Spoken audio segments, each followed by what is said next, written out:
Welcome, I'm Robert Burke, Executive Director of the 2014 Wisconsin Liberty Coalition campaign with the Libertarian Party of Wisconsin's response to Governor Walker's 2014 State of the State address.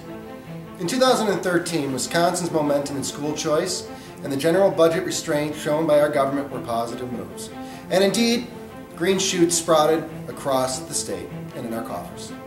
I am impressed, most of us here at the party frankly are impressed, at the 165 times increase in our rainy day fund.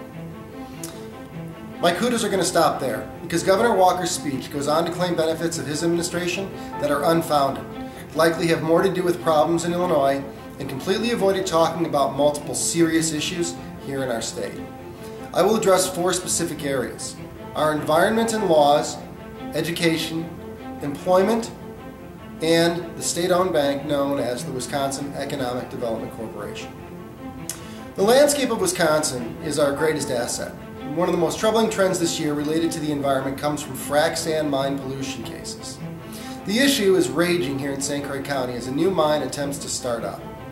Friends, why is it, with more regulations than ever in the history of mankind, pollution from these mines is still happening with frequency? It has to do with the problem of how we address these cases. Part of the problem rests with entities such as limited liability corporations. There are many kinds of corporations. This legal and tax entity shields the wealth of the owners from bad actions at their businesses.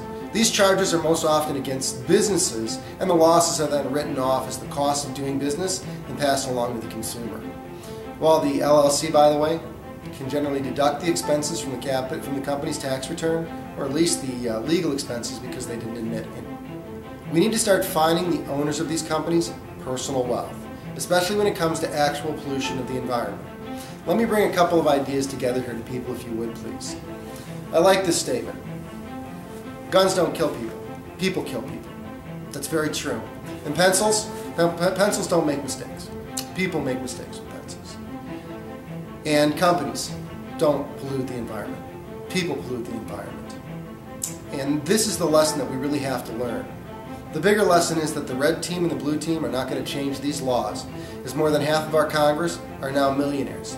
It's a club, and these are part of the special rules that they use to protect their assets. Let's compare the prosecution of companies to another serious problem that the governor completely ignored in his State of the State. As a percentage of the population in Milwaukee, black men make up a disproportionately high number of people incarcerated in the state. What really hit my radar screen of importance was the statistic that 1 in 8 black men is currently incarcerated. 1 in 8. Many arrested for possession of less than an ounce of weed. Why, Governor Walker, would you not talk about our greatest distinction here in Wisconsin? Because, friends, at 1 in 8 black men in Milwaukee, in prison, in the state, we hold the record in the United States, per capita, of black men incarcerated. How do you avoid mentioning that in our State of the State? And this, by the way, goes way back. This one belongs to both teams. It's time to begin putting together a plan to legalize marijuana and start releasing nonviolent drug offenders from prison. On the way out, we should work hard to address substance abuse among this population, which is something that I've personally championed. You know, millionaires are walking away from personal liability, while large segments of Milwaukee are in prison for a flower. We have a problem with our laws, and I haven't even begun to discuss what our state did to the farmer in the dells. On education, Libertarians come down strongly on the side of school choice.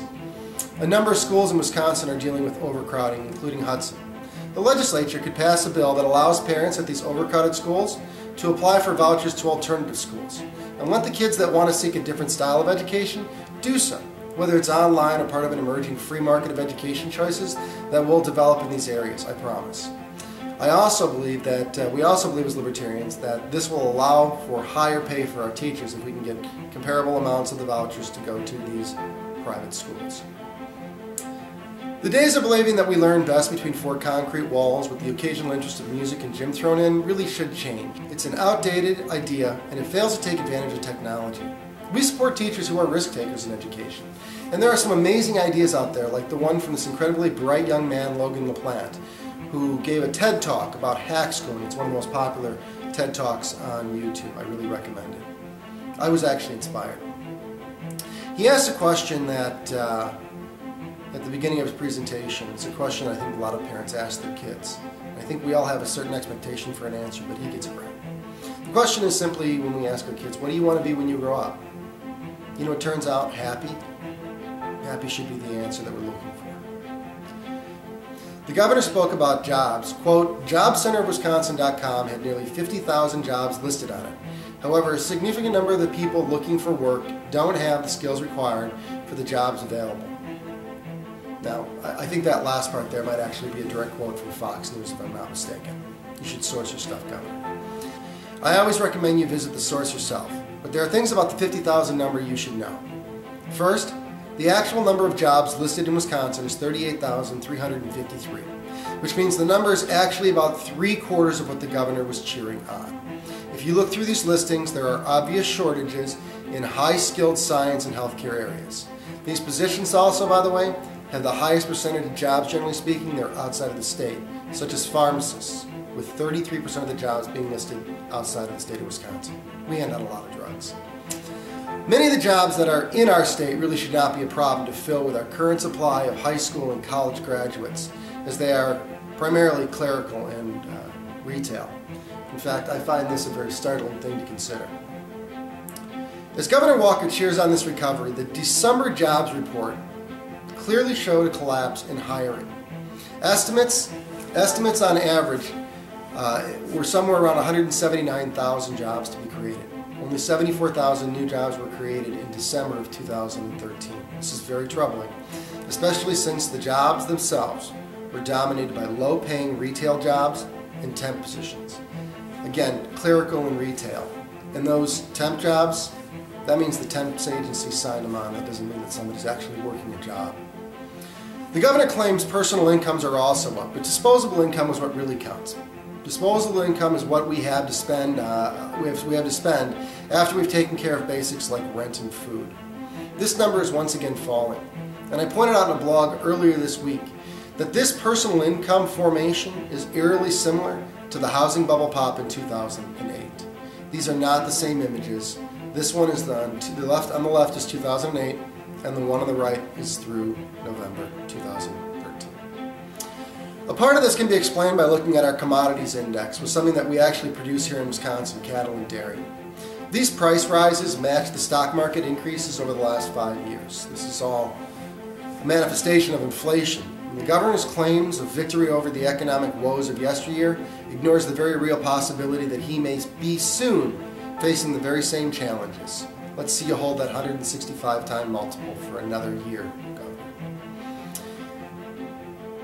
Credit expansion by the Federal Reserve, Governor Walker, and your active participation in it, not a box of tax credits, is what pulled Wisconsin forward. That and Illinois pushing from behind.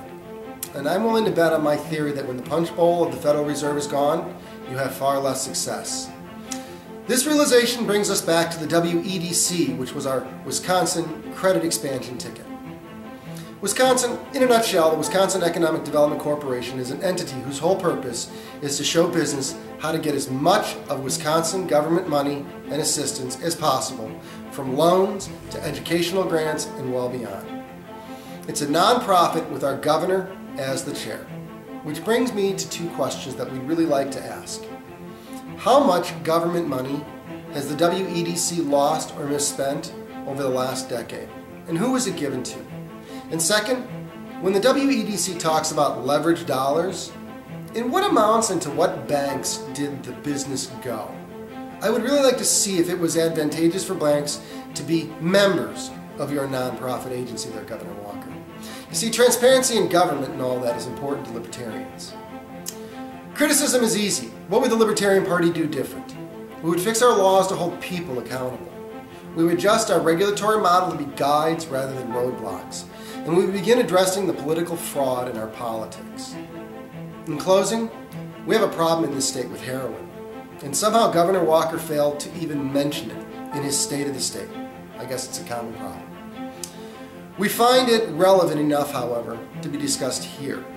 At a listening session with our state legislators, I recommended that the state ask our colleges and universities to review new treatments and studies for addiction and to listen to the testimony and recommendations about the clinical efficacy of these treatments. If the results are such that it warrants action, They should prepare recommendations for our legislature to take up and consider immediately.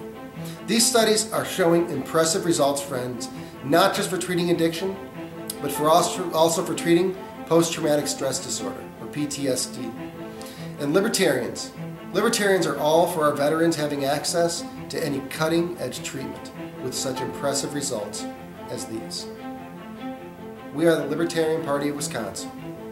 Please join. Peace.